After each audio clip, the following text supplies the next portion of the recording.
A large shipment of robots travels in a storm. One crate breaks, falls into the ocean, and reaches an empty island. Morning begins. The waves push a robot crate onto a rocky beach. Animals come close and inspect it. A young otter accidentally activates the robot by touching its head. The activated robot introduces itself as Rosm 7134, or Roz. No one responds. A wave hits her and throws her against the rocks. She tries climbing but fails. She watches a crab climb and copies its movement to reach safety. Roz climbs to a cliff top. A crab appears but is taken by a gull. Roz hears forest sounds and enters the forest. She tries talking to animals. They don't understand her language. She advertises her services, but the animals avoid her. A squirrel throws acorns at her. She flashes a bright light, scaring it. She tries helping a beaver and mistakenly collapses his dam. Animals begin calling her a monster. Roz continues exploring. She sees butterflies, but a raven catches one. A lynx and a wolverine start fighting. More animals join. A skunk named Daisy ends the fight by spraying. Roz gets covered in smell. Roz decides to stand still and learn the animal's language. She activates learning mode and doesn't move for many days. After a week, she finally completes her translation. When she moves, nearby weasels get scared and run. Roz walks into a clearing. Many animals recognize her as the monster. A baby rabbit asks if she is here to kill them. Roz says no and tries explaining herself. Suddenly, a large moose named Broadfoot hits her and knocks her down. They think she died. She stands up again and the animals flee. Roz climbs a mountaintop and tries contacting her factory through her transmitter. A storm hits the island. Lightning strikes her transmitter and knocks her off the mountain. She falls deep into the forest. When Roz wakes up, she is damaged. One eye and one hand are missing. Many of her access panels are open because raccoons have stolen her parts. She tries to gather them back, but raccoons keep grabbing them again. One raccoon uses a power device from her chest to shock her. Roz tries to use the transmitter again. All raccoons get attracted to the bright light and climb on her, ripping it off. A raccoon escapes with the transmitter. Roz chases. The raccoon climbs a tree. The tree bends and launches dozens of raccoons into the ocean. The raccoon escapes into a cave. Roz follows, but sees a huge bear named Thorn. Thorn attacks Roz and severely damages her body. Roz falls down a slope and lands in mud. She opens her chest panel and sees her power core is damaged. She closes it. Roz notices dead feathers under her. She finds a broken nest and destroyed eggs. While inspecting, she finds one surviving egg. Her scan detects a living baby inside. She picks it up. A fox named Fink steals the egg. Roz chases him. Fink hides, but Roz retrieves the egg. Fink swallows the egg. So Roz squeezes him and the egg pops out. After a struggle involving a porcupine, Roz successfully regains the egg. The egg begins hatching. Roz tries holding it together, but it breaks. A small gosling is born. The gosling looks at Roz and imprints on her. Roz doesn't understand this. She places the gosling down and gives him a rating sticker. The gosling keeps following her. Roz tries to use her transmitter again, but the gosling breaks it. Roz continues walking, but the gosling stays with her. She tries giving him shelter, but he still follows. He climbs on her shoulder and stays under her chin. Roz meets an opossum mother named Pinktail, who explains that goslings imprint on the first thing they see. Pinktail tells Roz that she is now the gosling's mother. Roz asks how to take care of him. Pinktail explains he must eat, swim, and learn to fly before fall. If not, he will not survive winter. Roz accepts this as her new task. Roz tries feeding the gosling, but fails. She tries giving him a pine cone, but it doesn't work. She tries making him swim by pushing him on a pine cone raft, but he sinks. She tries making him fly by launching him, but a falcon grabs him. Roz catches him again. Fink appears and says he can help because he knows geese. Roz distrusts him, but listens. Fink tests different foods.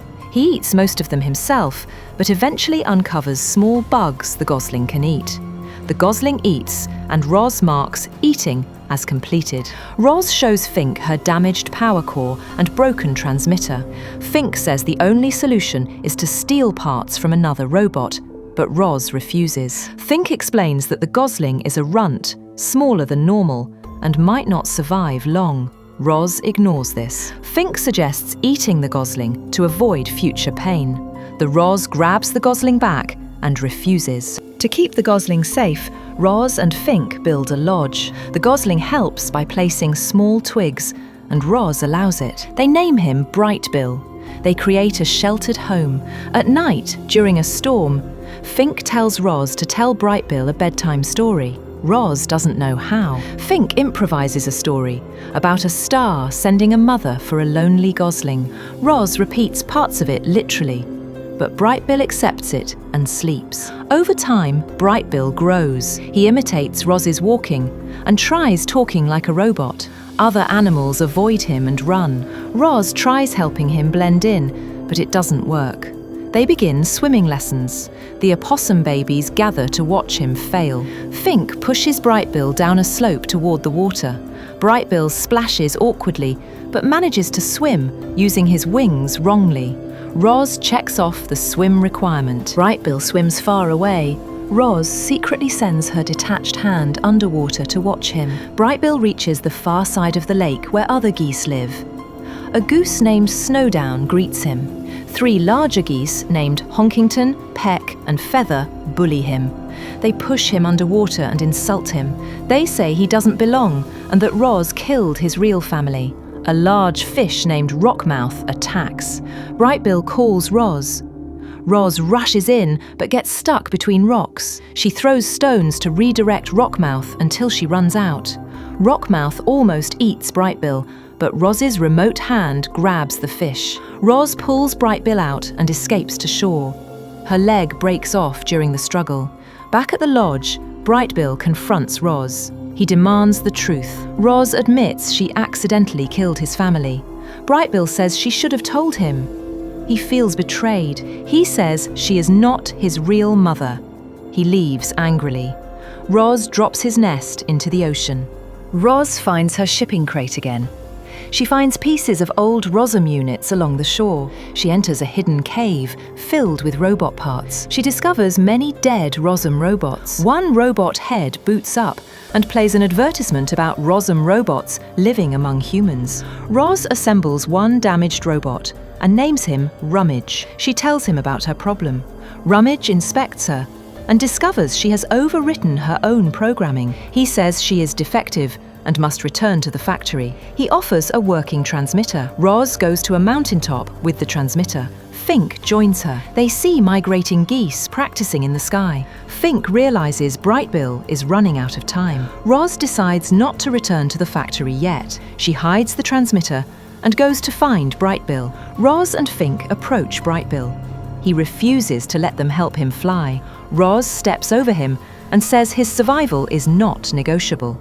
Brightbill eventually agrees to try learning because he wants independence. Once Roz says he can fly, she will leave and return to where she belongs. Roz projects diagrams and begins training him. Brightbill fails at many attempts. Roz builds a runway of rocks and practices running with him. She receives help from Paddler the beaver, who crafts a new leg for her. Roz continues training. Brightbill briefly glides like a kite. He crashes again. They bring in a flight instructor, a hawk named Broadwing. Broadwing agrees to train Brightbill. Training continues for days. Brightbill improves gradually. Fall arrives. Leaves change. The island begins preparing for migration season. One day, multiple large ships appear near the island. Strange machines approach the island. Animals panic.